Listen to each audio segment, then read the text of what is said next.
The views and opinions expressed within the video content found on the Indie Comics Network are those of the speakers and do not necessarily reflect the views or positions of the Indie Comics Network or its sponsors.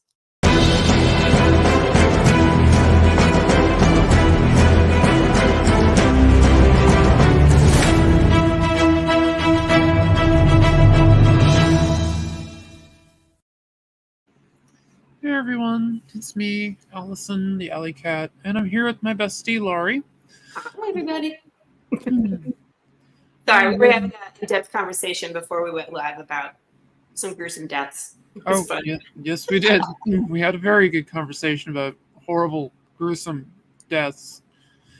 It's a Frayne. He's here already. Right on time. Your mail came? What? Did your mail come? No, a Frayne. Oh, a Frayne. Hi, Frayne. But yeah. I haven't heard the mail yet, but I'll take a look in a little bit just in case. I know, it's supposed to be here by now. Yes, it should have been here by now. But this isn't the first time I've started streaming, then the mail shows up. But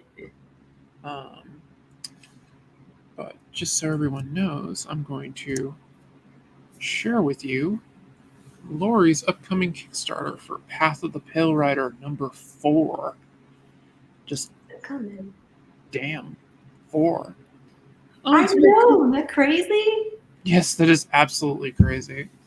Because I met you and Peter, we were doing issue #1. Yep. So, I mean, I could be like Carissa and have 7 out by now, but Carissa's on like speed. She's not, yeah. She just doesn't stop. She's on literally #7. Yeah. Hey, Vic. Hey, I'm gonna be on Victor's show too. Oh, fantastic! This week. Vic is good people. I like Vic. I have something for him to color soon. As soon as someone sends it to me. Not pointing any fingers, Dave. If you're out there. Hey, Artsy. It's good to see you. Hey, good. Sorry, my husband just walked across the room. I was gonna say, that doesn't really sound like Artsy. No, I usually set up upstairs, but I've been doing a lot of work and we have a new puppy. So I just brought my computer down because we have tile floors on the first floor, but it's carpet upstairs. So it's much easier to watch puppy and take him outside on the first floor. Makes sense. Ooh, we have a follower. Yes, hey Carl, how's it going? I was over on Grant's show on Monday. It was a really good time. Oh, nice. I did some drawing and things over there.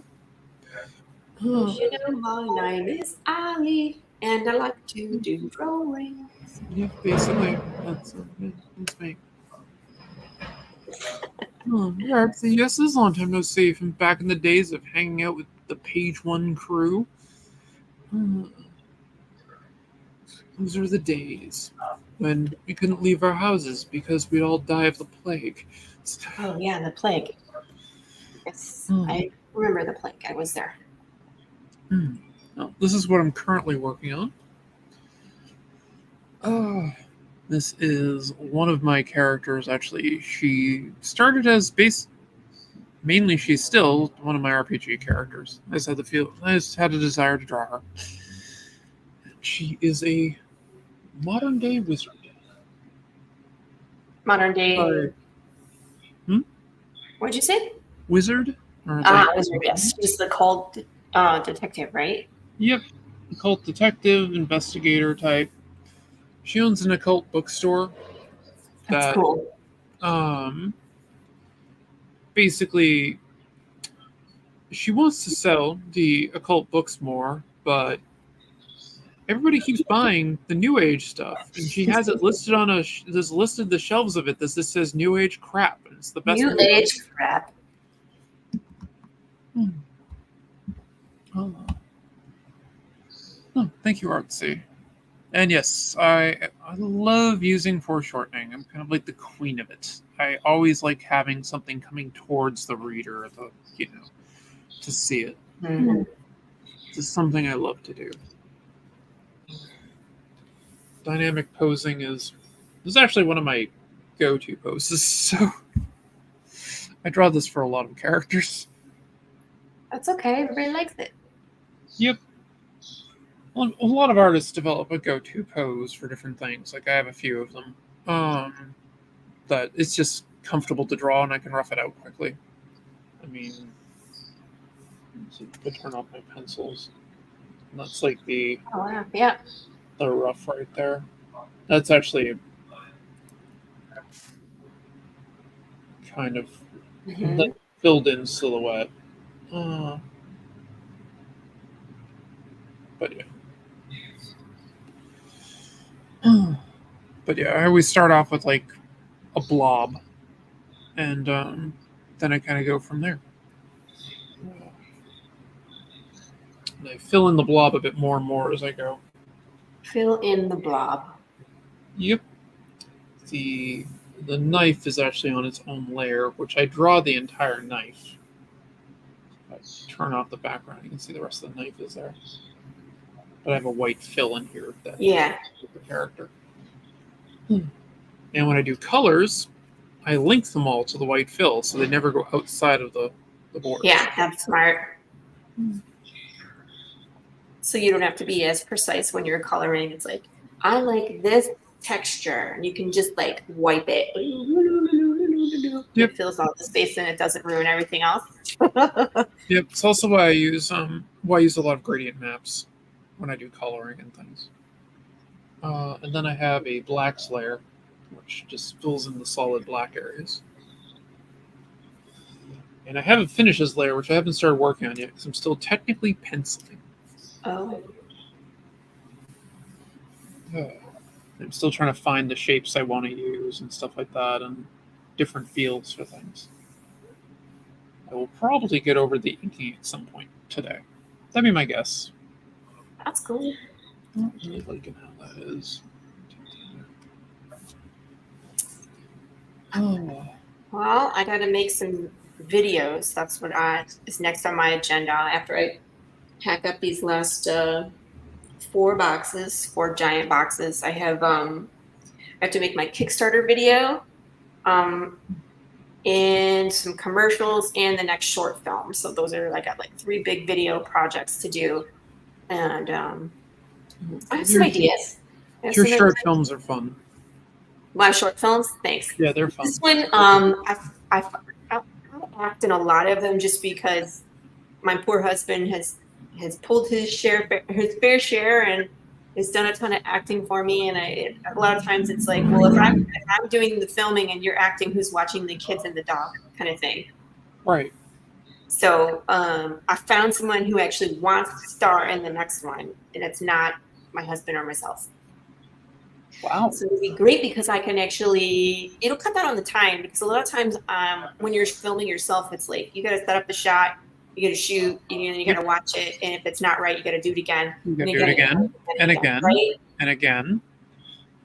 Right. So I'm well aware of that.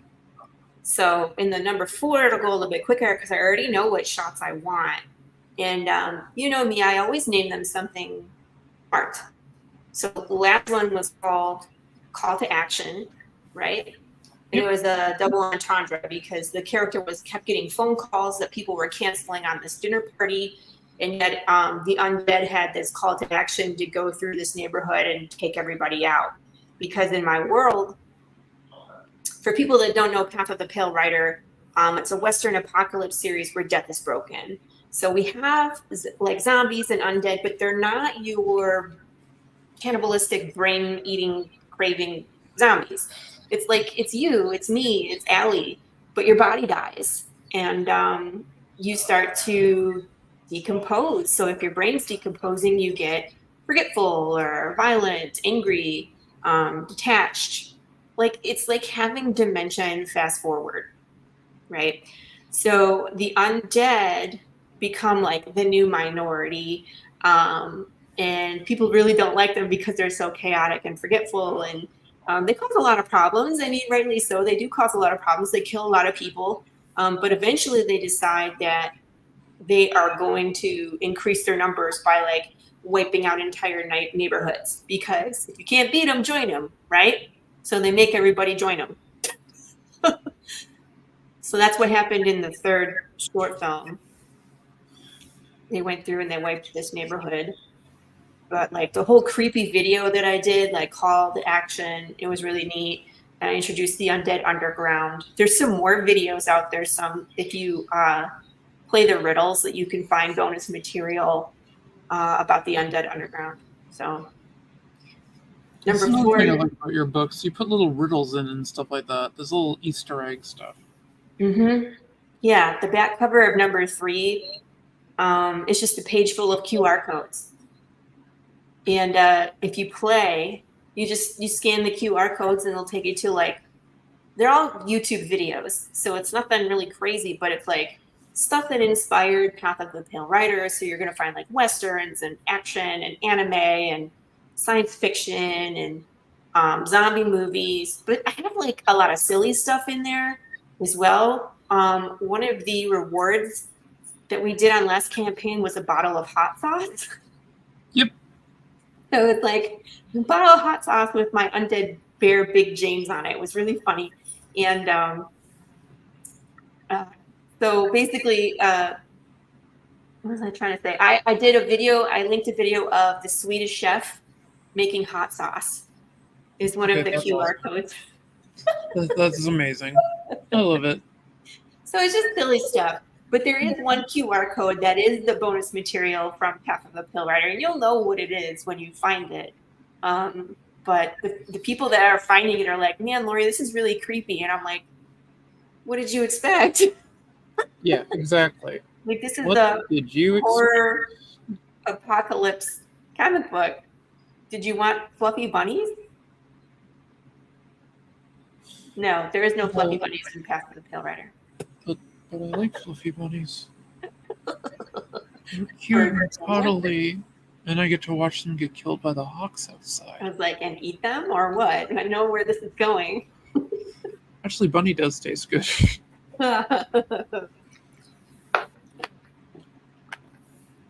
Yeah, so my video I have planned is going to be a day in the life of one of the undead. So we're going to call it a day in the life, which is ironic because the person is no longer alive. They're dead.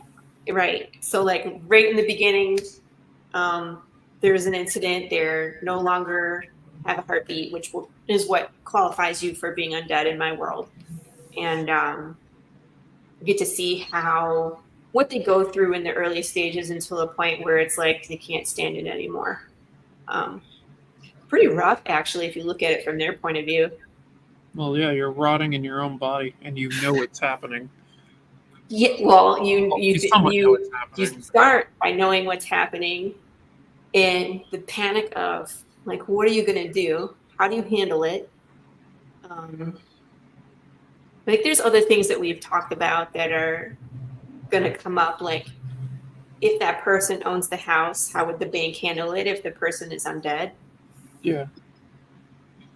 Definitely has like weird societal implications if you suddenly had an undead population. Right. And certain people will hang on to their wits longer than others. So what's that going to do to the retirement age? God, it's crazy. Social Security disability, does it still kick in after death? Maybe. That's a great question. Like, would you continue to earn, your disability after you're no longer alive? But it's like, if you don't, where do you go? It's like, if you're the only person that owns your property and you're undead, can they kick you out? Where would you go? Where would your family go? Yep. It just creates a whole lot of problems. But that's where we are in the story anyway. It's like, when you read issue 3, you'll know what I'm talking about. We have talked about a lot of these ethical issues, and they all pop up in number 3. And then number 4 is just terrible. 4 and 5, it's like, it's really bad. But looking forward to 4 and 5. Me too. Because by the end of 5, we're back to the present where we started in issue 1.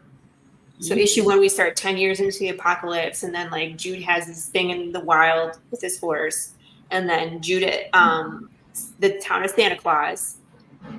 And at the end, he's in a jail cell with the person.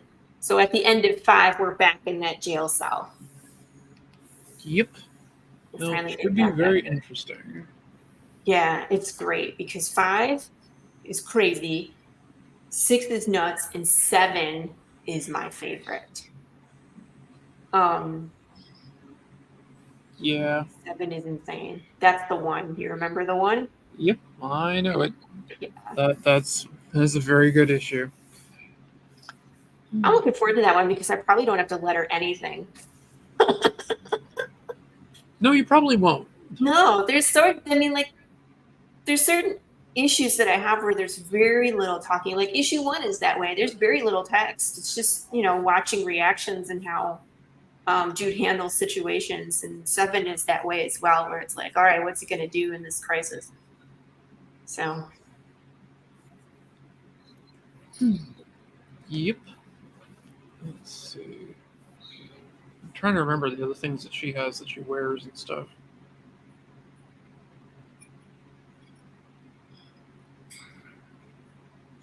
She's got some rings, but they're on her other hand, so. Oh, with the knife? Yeah.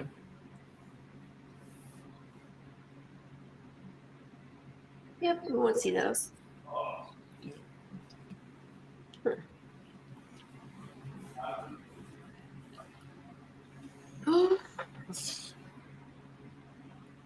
Yeah, that's her defensive side.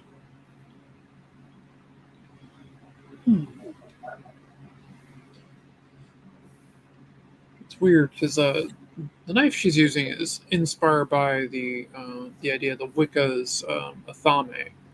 Okay. Usually it's a crisp blade, Yeah. but in this says it's like it's a straight blade. It's easier. It's like crisp blades are a pain in the ass to draw. They are because they're not. Their handle is sideways. Yeah. I have a Chris. Yeah, I got a crisp knife too. Yeah, they're different. I had this really nice one that I didn't. It was like for Chris. I don't consider it even an item. It's like its own entity. So I rehomed it. Someone was looking for one. I had my personal Chris knife that's like attuned to me. Yeah. So this other one was just kind of an extra. I never tuned with it, so it's like, okay, I had this one someone was looking for one. And female Chris are hard to find. They really are. So, but that one was made out of whalebone. It's crazy. Yep. Mine is technically attuned, even though I don't really believe in that stuff. But Right. I practiced Wicca at one point. My Chris has my hair in it at this point, so. Ah. And they cut nothing but air. Like, cut off half my hair and still have plenty left. So I got the Ankh. Usually it's underneath her shirt, but I figured I wanted something flapping around. And Yeah, I like it there. It's like she's in motion, Yep. It's that impression that's a word, momentum. The Ankh is actually a reference to the RPG series where this character really came from, which was the World of Darkness. Ooh. The symbol for Vampire the Masquerade is like an Ankh. So I made my own version of one since they did too. But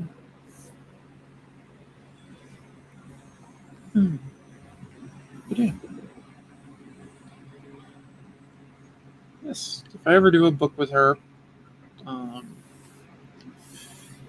it will be interesting. I would intend to use a lot of like urban legend stuff from around this area, Really? the Boston area, because she basically has a place right off the Boston Commons. Nice. Her family has money. She doesn't, but her family has money. The place where she lives and the building is in is bought and paid for. It's completely. She inherited it. Nice. And she went to college in the area. Sorry about that. That's my alarm to go pick up the kids from school. We're going to leave them there. Oh wait, they have the day off. They're off today. That's why I was like, can I come hang out? I was like, I don't have anything. You can't just go and leave them there. No. But yeah, so the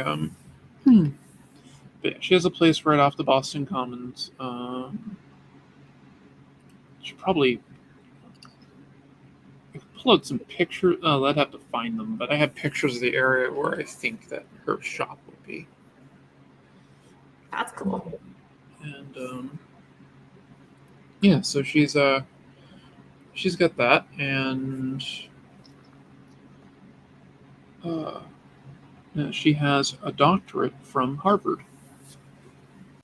Really? In what? Ancient studies, which is a clever way of calling it the occult. I believe that's an actual degree you can get. Harvard has one of the largest occult libraries in the world. I did not know that. Yeah, it's pretty cool. It is cool. I would read a bunch of that stuff. Sure, I would get in trouble. Yeah. They I think some of it's open to the public too. They can go in and like see the collection and things. They were doing a big thing where they were chronicling all of it, where they're basically scanning it all into databases, so they would be preserved. And a lot of it is in a lot of funky languages. I think they even have some that are in Sumerian. In what? Sumerian? Oh, really? That's old. You can't get much older than that. So Right. I have to double check that though, so I'm not positive if that's the case. But I know they have a huge occult library. Carl had a run, but hey, it was great. Good seeing you. Hi, Carl.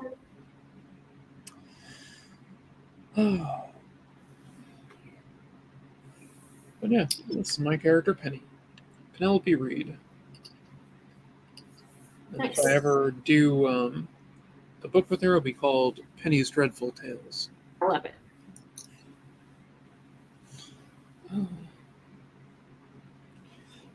I do have a story in my head that deals with my own variation of the concept of the grudge, like the Juan from or that's what they call the movie, The Grudge over here.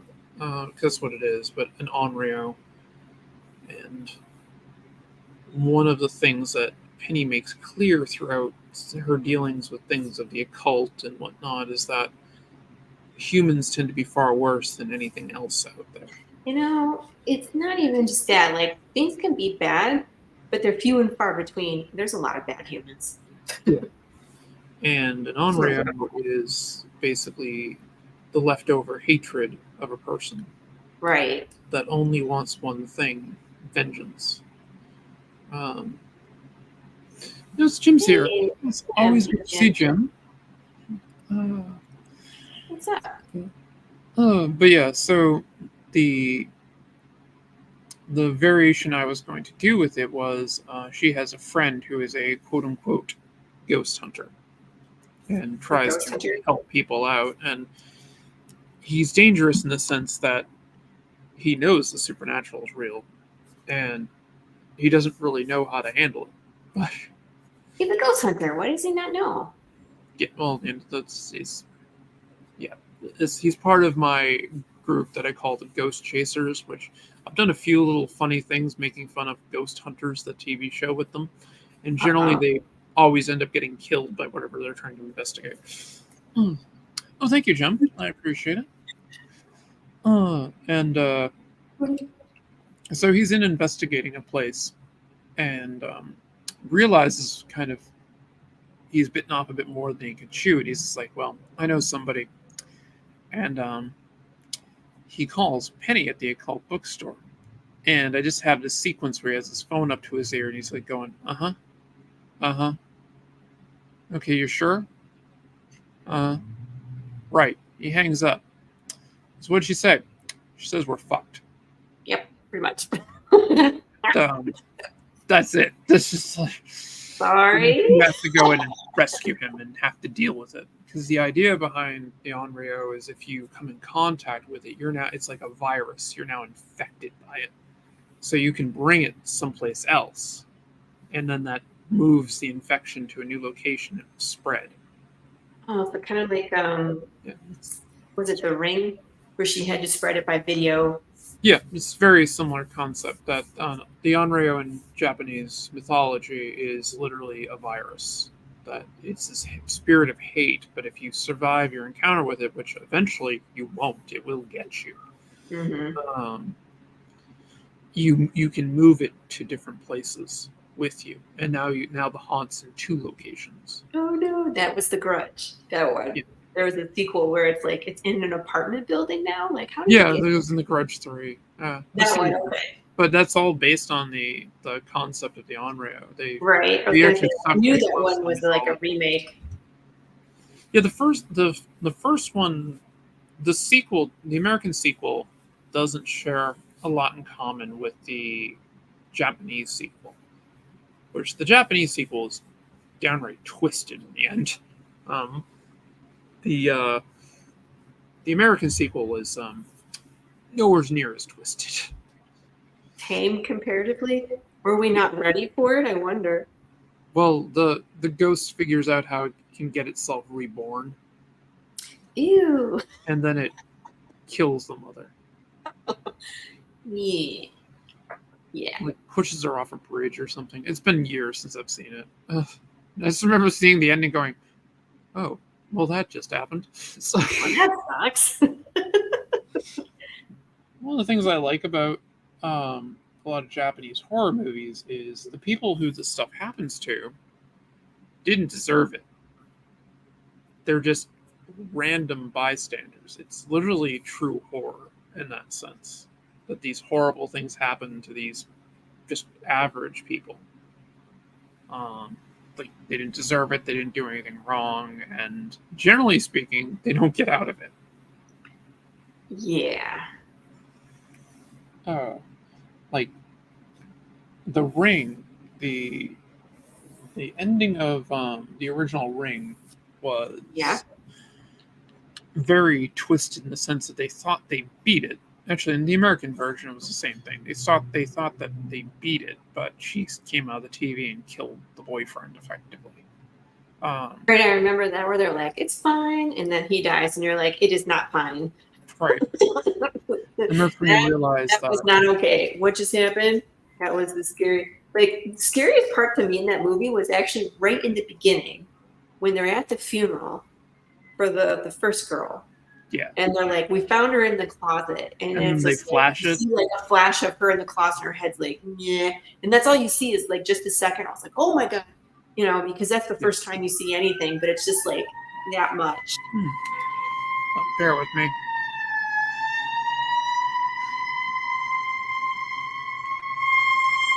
Wow. I live like right by a fire station, at a hospital, a train, and I believe there's a police, not like a true full station, but I think they have some type of a satellite right around here. So emergency vehicles are a thing. They're a big thing, and they happen. But yeah, so the original ending of the American version of The Ring was interesting because they removed a character from the movie. There was this character throughout it that was supposed to show throughout it that was harassing. I can't remember the actress's name who played the lead, but it was harassing her character, basically saying that you can help me. She's this investigative journalist, and it's like, you can help me, you can clear my name and all this other stuff. And she basically is like, go away, you're crazy. And he's well, don't want anything to happen to the channel. Let's just say he's really into the cheese pizza. Let's use CP as the connotation of it. And What? nope. think of two words that go together that are highly illegal that use the letters CP. Yeah. And so it uses she basically, like, he says he's getting framed and all that stuff, and she doesn't believe him. Oh, there goes another fire engine. Something happening. Yeah, something definitely happened. One going out's not that unusual, but that's at least two right now. I can hear two different sirens. Oh, but yeah, so the ending sequences, that's who she gives the tape to watch, who had seen basically for the kid, for her son to survive. Wow. And the other ending they did, which I absolutely loved, which I really wish that they put one of these two in as the ending, is basically the Blockbuster video store.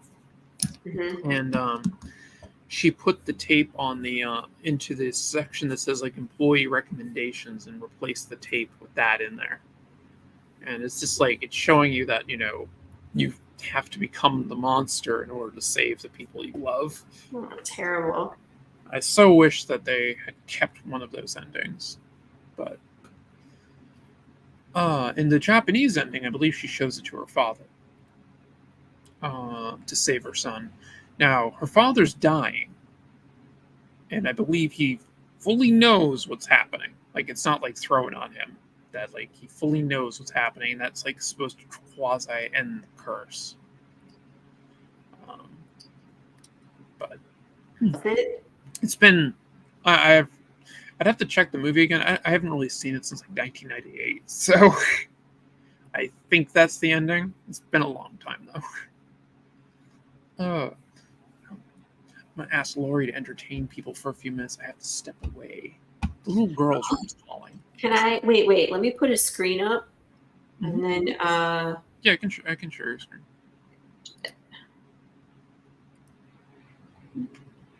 I will entertain the people with some YouTube stuff.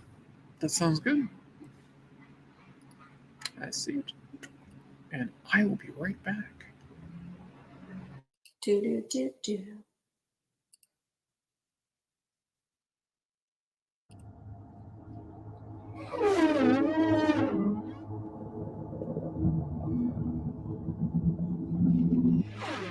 I haven't watched a lot of these in a long time.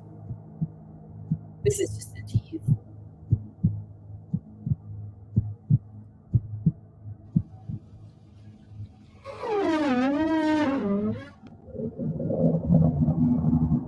Yeah, that's just a tease for the Undead Underground.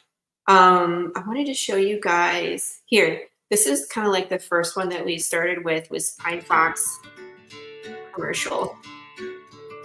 When it comes to an inspired and privileged retirement, Pine Fox is where you want to be.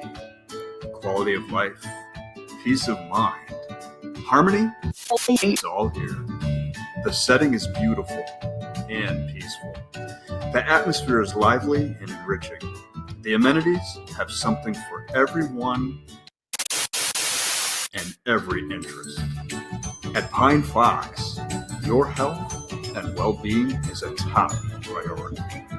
Our community is growing and just waiting for you to join us. If making the most of your AD years matters to you,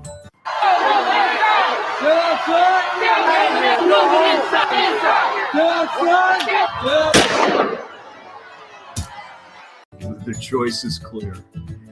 Pine Fox. Katie, time to come in. Okay, Mom. For more information, call 216-555-3323 or visit pinefox.com today.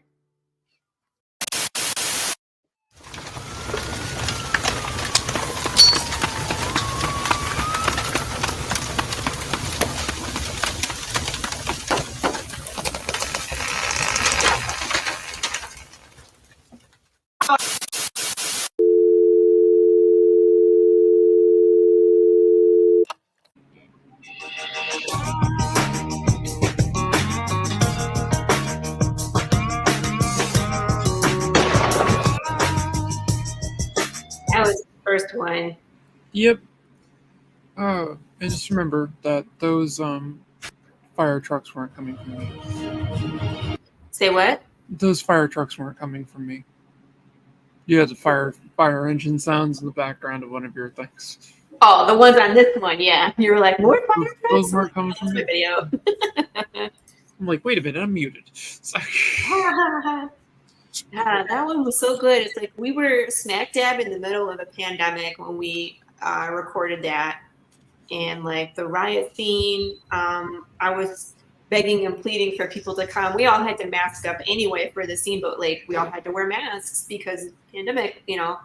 But I think it turned out well, and it's just, you know, the juxtaposition between the commercial,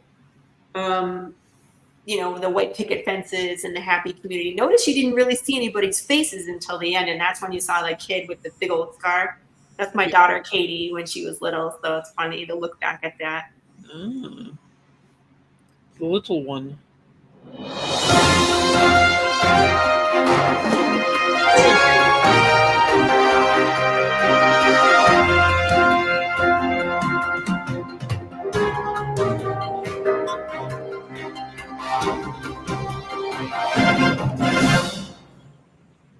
Good evening. Thank you for joining us at Channel 13 WDED.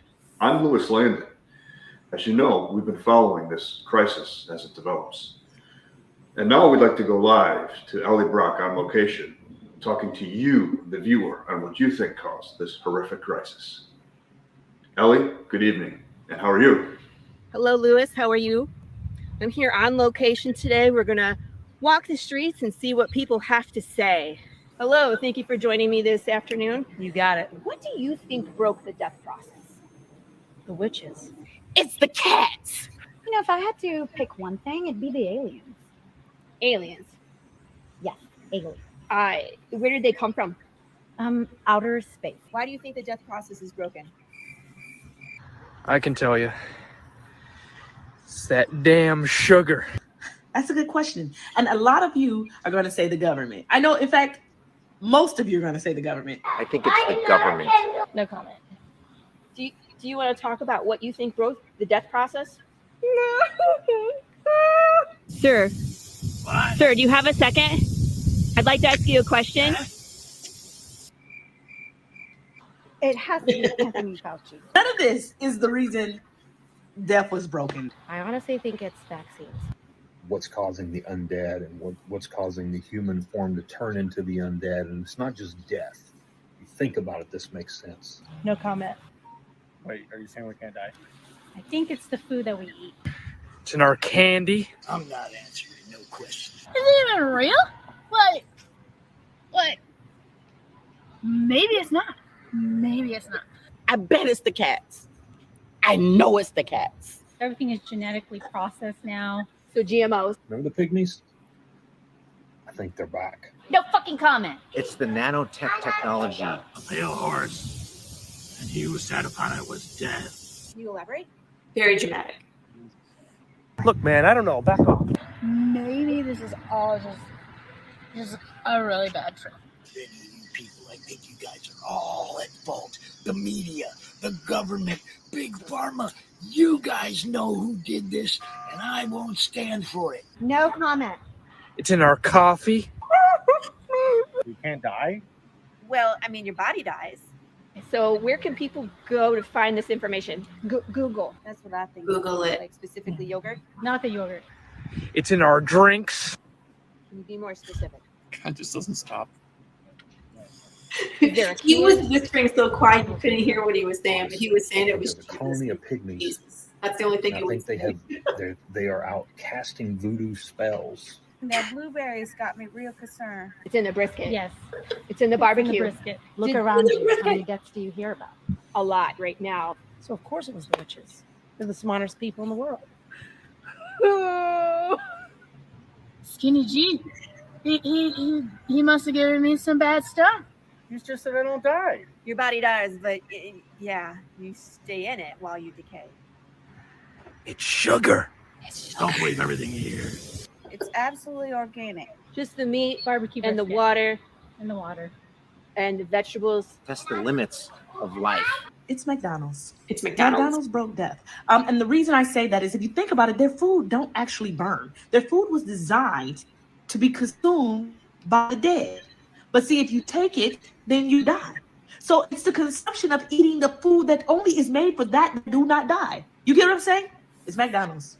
Trust what I'm telling you. It's just a bad trip. Crazy, it's crazy stuff. I'm gonna go rob a bank. Yeah. Oh shit. Oh my god. I don't know why the dead don't fucking die. Look at me. Look at me. Put the phone. And there you have it. We've spent all day asking people what they think. There's some truly wild accusations out there, and let me say, we really have no idea.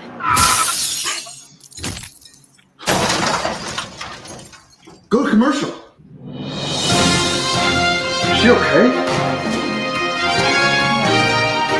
Somebody call 911.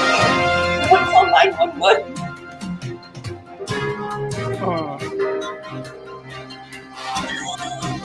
I have a bit of I have like a shot set up for that I wanted to do, but I didn't finish my compositing because I have something in the background that I made. Oh my gosh, stop playing so many things. Sorry. All right, give me 1 second. I'm going back to my art. All right. That was the slice and dice. Did you see that one? Yes, I did.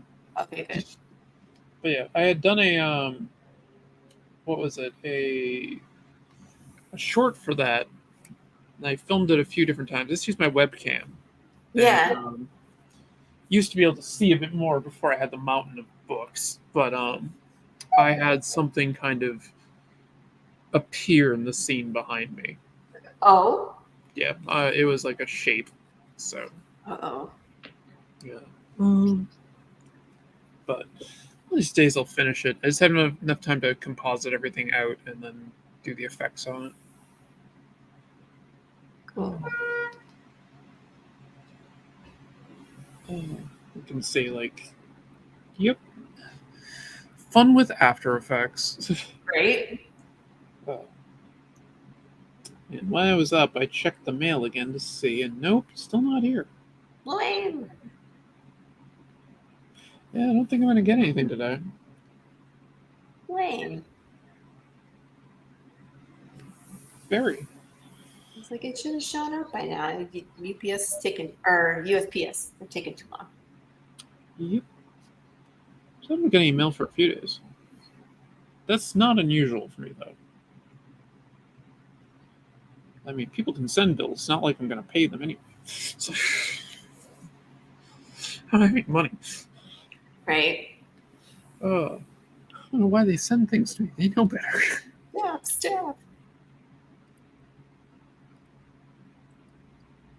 My rent gets paid. That's about it.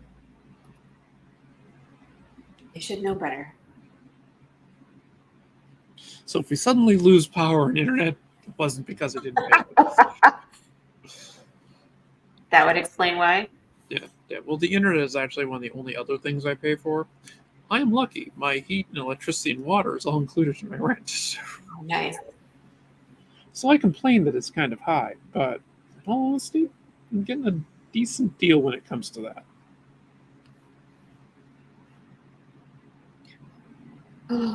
So, and this has been real life with the Alikat. What's that?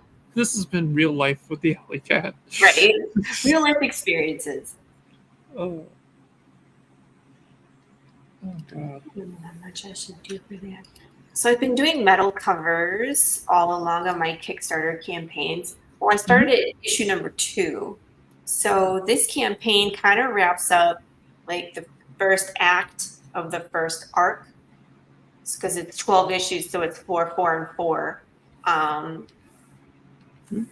So I'm going to let people order metal cover of issue number 1 as well, because we didn't do it. So You gotta send me where you get the metal covers from, so I can look at them. Oh, my publisher does it.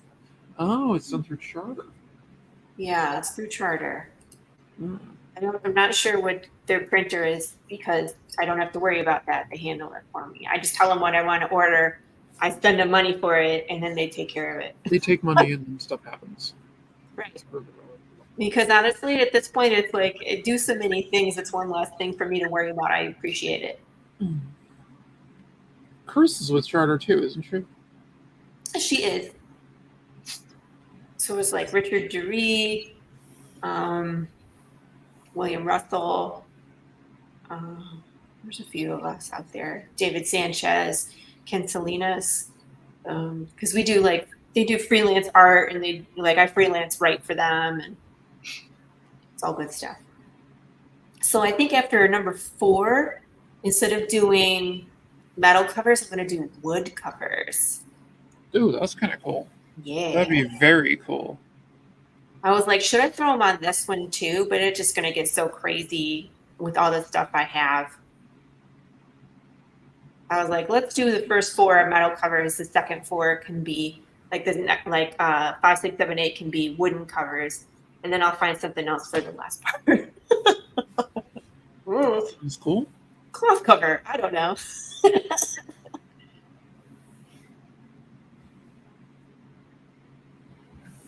Oh yes, I also have my secret background that I did for this. Secret background. See, it's secret. I don't have it shown, but I can just the button pop it. It's amazing. Yeah, I can draw backgrounds. Nice.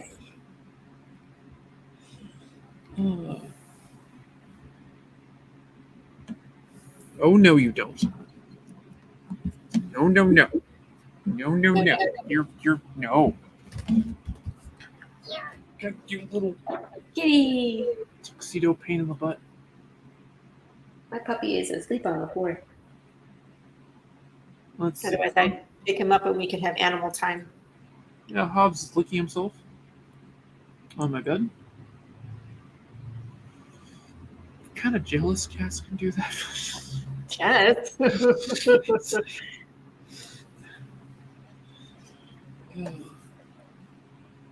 But yeah. Maybe I order the wooden covers for myself. I don't know. That is way too close. I'm gonna have too many of my own books because I collect all the things, right? So I have all the available covers. I have metal covers. I have the exclusive foil ones I did for the Indiegogo. Oh, that's cool. I'm gonna have a whole library of just Path of the Pale Rider floppies. Well, I mean, it's not. What is he doing? Wanting to come over here and sneak in? What's he want to do? He wants to step on the keyboard. Oh. Because it's warm. Meow meow meow meow. Yeah. No, now he's trying to get away. Yeah, no, you are. Yeah.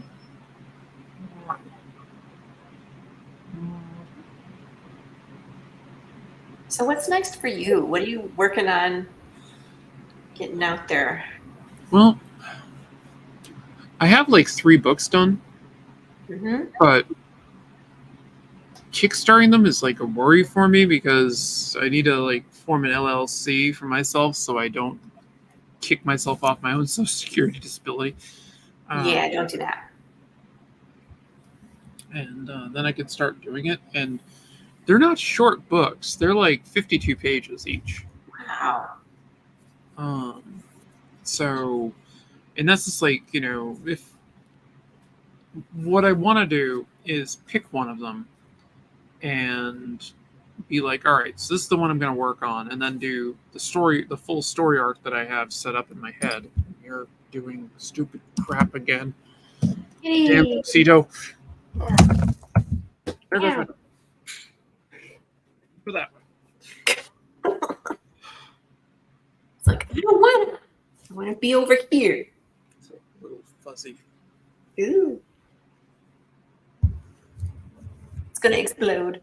Nope, because I know physics. And there's this thing you could do with a can or something that's been shaken up. What you do is you turn it. When you put it down flat on the just basically standing up, and you just turn it. either clockwise or counterclockwise, it doesn't matter. And that will redistribute it inside. So it won't. Nice.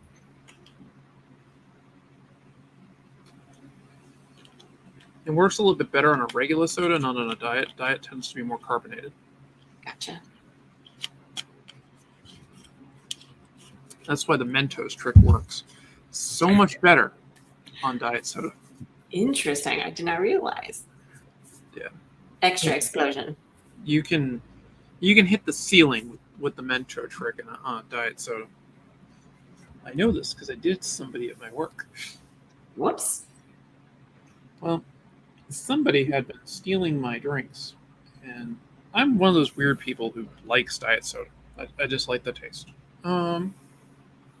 And I'd go in to grab my lunch out of the fridge, and my drink would be gone. Literally, somebody would go into my bag and take my drink. This annoyed me. So, of course, I booby-trapped the drink. They deserved it. And what you do is you take a couple of Mentos, and you can fit them into the cap. Like right up in here, like a couple of them. And you run, basically, you take a pin with a bit of string on it, you push it through, and then you can get like a little knot on the other side, and then cut the pin off. Then when you screw the cap back on, you have the string dangling over the side of it. And then you just snip the string so you can't see it. And you put it in there and all that, and lay it there, and it's a full bottle of soda with a bomb waiting to go off inside of it. As soon as they unscrew the cap, it falls right in. Drops the Mentos, and boom, the soda hits the ceiling. So I know exactly who takes my drink. Because they literally painted the ceiling with Diet Pepsi. So. Well, they deserved it. Stop stealing my drinks. Nobody ever stole my drink again. Very.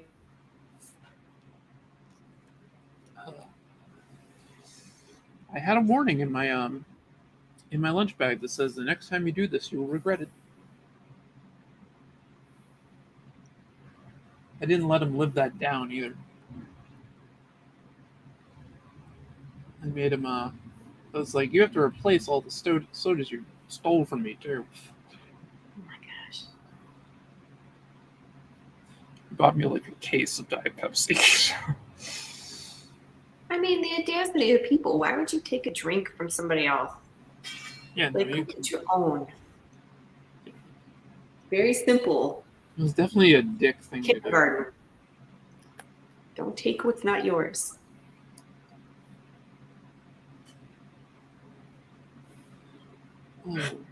But yeah, so getting back to that, it's like, what do I want to do? So once I basically straighten out what I can do, and to form like an LLC in my state, it costs like $500. Looked into this the other day. So I need to come up with $500, basically disposable cash. Yeah, I hear It's you. gonna take me a few months before I can get the money for that. And Yeah. that means I can't buy stuff I like either. So right. So I'll do that, and then I'll try to do a Kickstarter for one of the books. And Gotcha. the cool thing is, each one of these books, it ends. Like, it has an ending, but you can definitely see where it will continue if I wanted to continue it as a series. Then kind of go from there. But you can also just go on my Patreon and support me there, because I have an ongoing manga that's on the Patreon. I don't make enough money off the Patreon that it matters. So,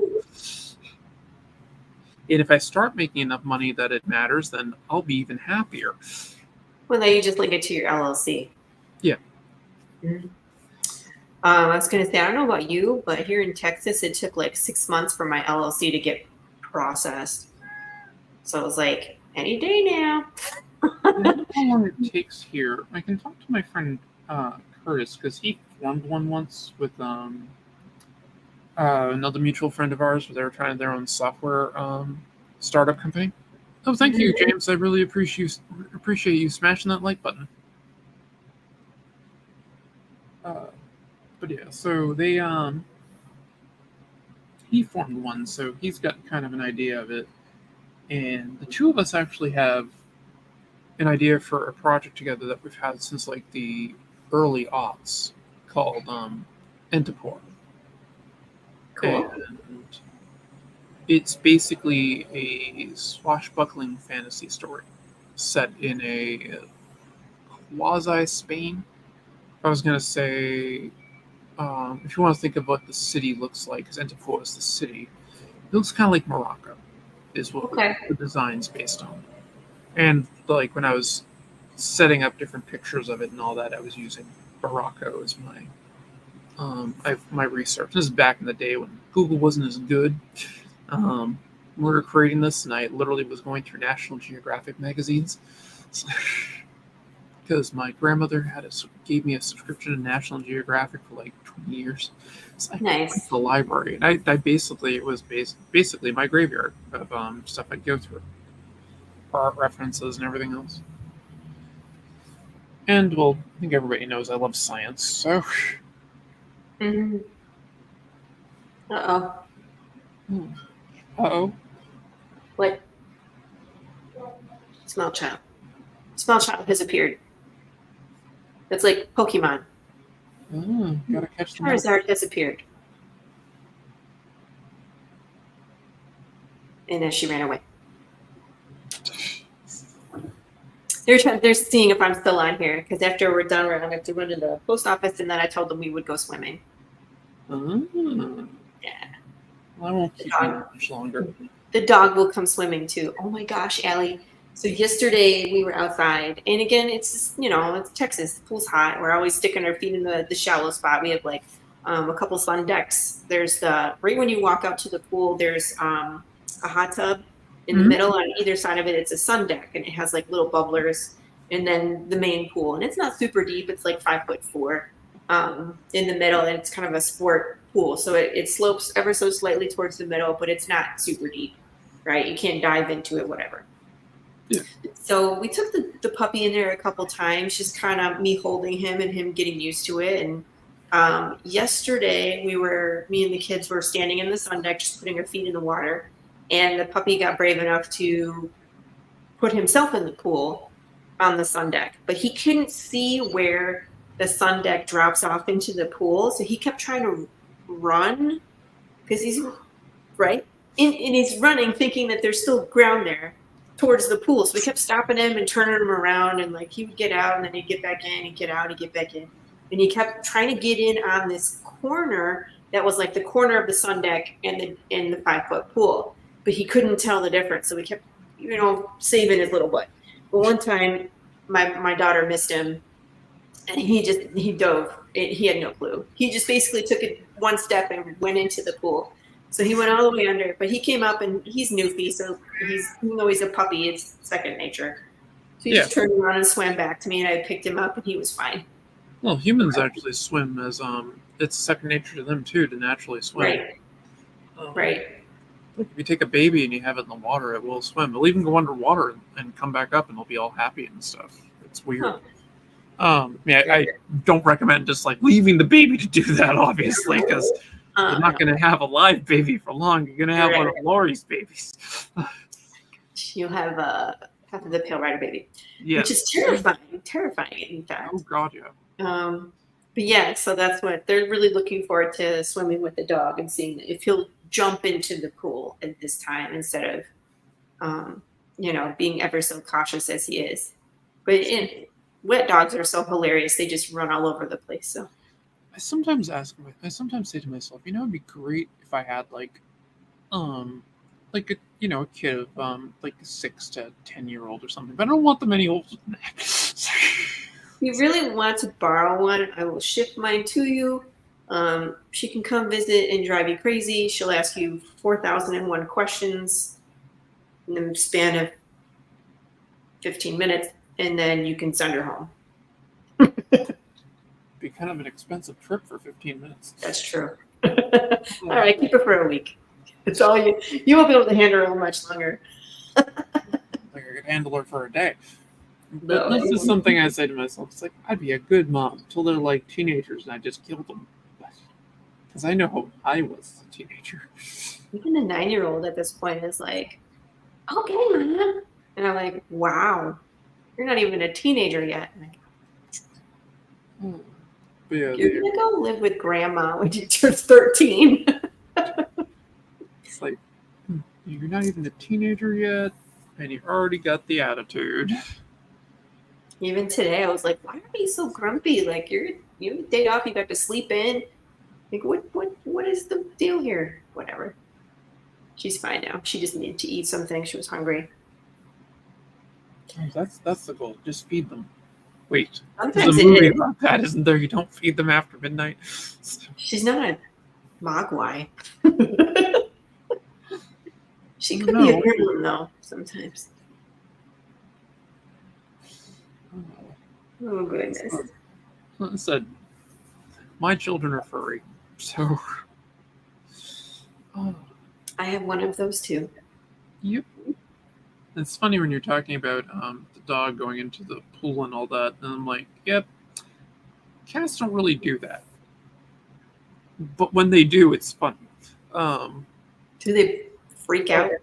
Well, it depends. Like, Rocket, I'm pretty certain would freak out if he got wet like that. Like, he hates getting wet.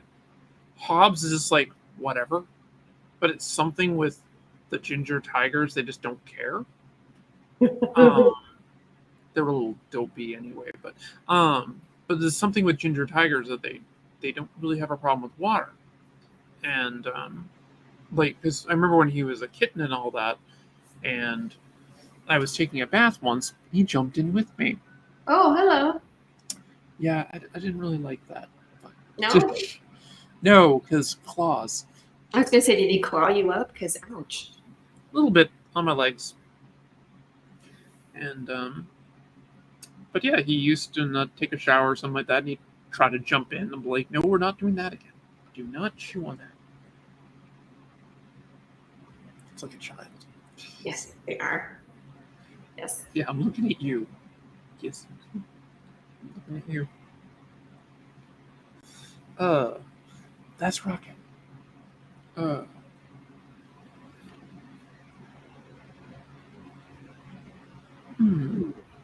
But yes, that's I sometimes think that though. It's like, oh, maybe I should be a mom, and it's like, no. It's work. Yeah. Well, I mean, at this point, I'm almost 50. It's not like I'm having kids, but Dude, at 35, they call you advanced maternal age. Which Oh, is yeah. ridiculous. Well, I mean, I get where they're coming from, but women can have children. Like, you don't really want to go past 40. Yeah, you really. I'm like, I'm having a hard time with a new puppy who doesn't sleep at night. Yeah. But just like in general, you don't really want to. Our bodies aren't really designed for it, so. Right. It's usually when they're starting to change. The change, as my mother would put it. But yeah, so for interesting and comfortable topics for people in the chat. I know. Like all the dudes are like, and click, we're done. Yeah. All right, we're done talking about that. You can come back. Yeah. We'll talk about steak and beer and guns and knives. We like that stuff too. Oh yeah, definitely. I mean, I love me a good steak. Grilling is okay, but man, I can make a good steak in a cast iron pan. Where you like put the garlic and herbs on the top, and then you do the butter thing. Yeah, that would be very good. I would definitely eat that. So there's very few things I don't eat, but anyway. But we are just about over an hour, and I'm still dealing with stupid MS things, so I'm going to call it here and go take a nap. Yeah, go take a nap. I'm sorry your mail didn't come. I wish we could. I really wanted to see you open the things since I sent you something extra. But Yeah, you'll just have to wait and find out what it is. I'm not going to spoil it. I'm looking forward to it. Like, I'm really looking forward to it because, I mean, I've had the digital copy of the books forever, but I didn't want to read it until I had the physical. Well, and it's hard to do the riddle on the digital because you usually watch, like you're reading it on your phone or whatever, and it's a QR code. So you need your phone and the camera to play the riddle. So it's way easier with the physical copy. You can still do it with the digital, but it's harder. Oh yeah. I mean, I read a lot of my stuff on my iPad, so then I just have my phone nearby. But yeah, no, I completely get that. I mean, You can have fun with that one. It's a lot of fun. All right then. Well, listen, I'm gonna say goodbye to everybody, and everybody give Laurie's Path of the Pale Rider #4 a follow here, which I just posted the link again. Yeah, follow me on Kickstarter. It's in pre-launch status. We're launching on September 18th. I'm actually going to be launching on Romo Art Show on the Madness. This is going to be a crazy ass show. So it's a newer show on the Madness. And he does like he's an artist and he'll draw and he'll interview people and they hang out. So and this is Eastern time from 7 to 8, he's interviewing Chuck Dixon. And then from 8 to 9 is me. So he's interviewing DC writer Chuck Dixon, who's responsible for Bane and Batman series. And then I will come on and launch my Kickstarter after that. So it's going to be a pretty big show. So tune in at 8 for Laurie. Tune in at 8 for Laurie. You can watch the Chuck Dixon if you want to. If it's not your thing, just hang out with me and Romo Art. He's a cool guy. And we will launch the Kickstarter. There should be some people coming through, but I usually have like fun videos to watch, like what's on my YouTube. And I'll probably showcase whatever I have done on my short film. I'm usually working on that during the campaign because I'm getting everything ready for a campaign first. Makes sense to me. I completely understand. But one thing before we go. What's that? One little thing.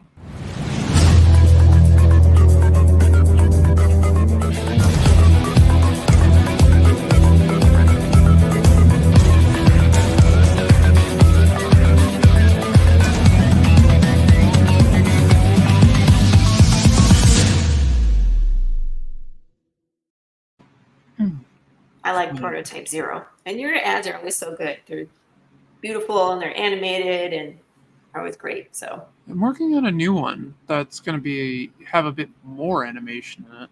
Oh. That I'm looking forward to showing off. I'm also working on another intro. Cool. But anyway, I'm going to say goodbye again, and we'll play our outro. We'll see you later, everybody. Bye. Bye.